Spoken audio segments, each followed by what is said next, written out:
राज्यातील कमी पटसंख्या असलेल्या शाळांचं समायोजन करून समूह शाळा सुरू करण्यासाठी आता प्रस्ताव मागवण्यात आले होते आणि राज्यातील विविध जिल्ह्यांमधून सुमारे 700 प्रस्ताव शिक्षण विभागाला प्राप्त झालेत। यामध्ये सुमारे 1900 शाळांचं समायोजन करत समूह शाळांची निर्मिती करण्याचं प्रस्तावित असल्याचं शिक्षण विभागातर्फे सांगण्यात आलं।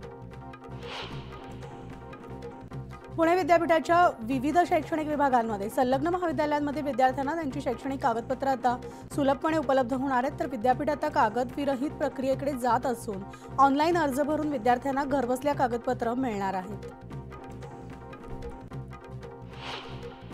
मुंबईमधील मागील काही दिवसांपासून उष्मा वाढत असल्यामुळे आरोग्याच्या तक्रारींमध्ये गेल्या महिन्याच्या तुलनेत 10% वाढ झाली। तर खासगी आणि सार्वजनिक रुग्णालयामध्ये ताप, अंगदुखी, सर्दी, खोकला तसंच पोटदुखी या स्वरूपाच्या तक्रारी घेऊन येणाऱ्या रुग्णसंख्येत वाढ झालेली दिसते।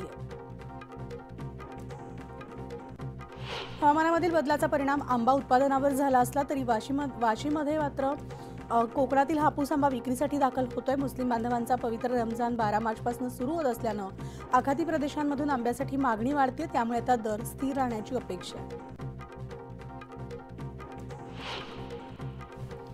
म्हाडाच्या घरांच्या सोडतीची आतुरतेनं वाट पाहणाऱ्यांसाठी आनंदाची बातमी, कारण येत्या दिवाळीमध्ये मुंबईतील सुमारे 700 घरांसाठी म्हाडातर्फे सोडत काढण्यात येणार आहे। विशेष म्हणजे म्हाडाचा पहिला हायफाय प्रोजेक्ट असलेल्या गोरेगावच्या प्रेमनगर येथील 332 घरांचा देखील या सोडतीमध्ये समावेश करण्याचा प्राधिकरणाचा प्रयत्न असणार आहे।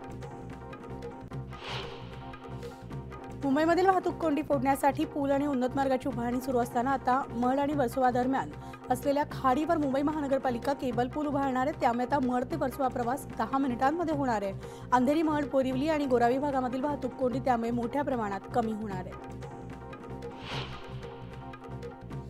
तर धाराशिवमधून अयोध्येसाठी विशेष ट्रेन सोडण्यात येणार आहेत। भाजपच्या वतीनं धाराशिव ते अयोध्या या विशेष ट्रेनचं आयोजन करण्यात आलंय। 1344 रामभक्त या विशेष ट्रेननं अयोध्येला जाणार असून ही ट्रेन आज निघेल आणि 2 दिवसांमध्ये ती अयोध्येला पोहोचेल। आणि या सगळ्या बातम्यांनंतर आपण आता वळणार आहोत टॉप 18 न्यूज।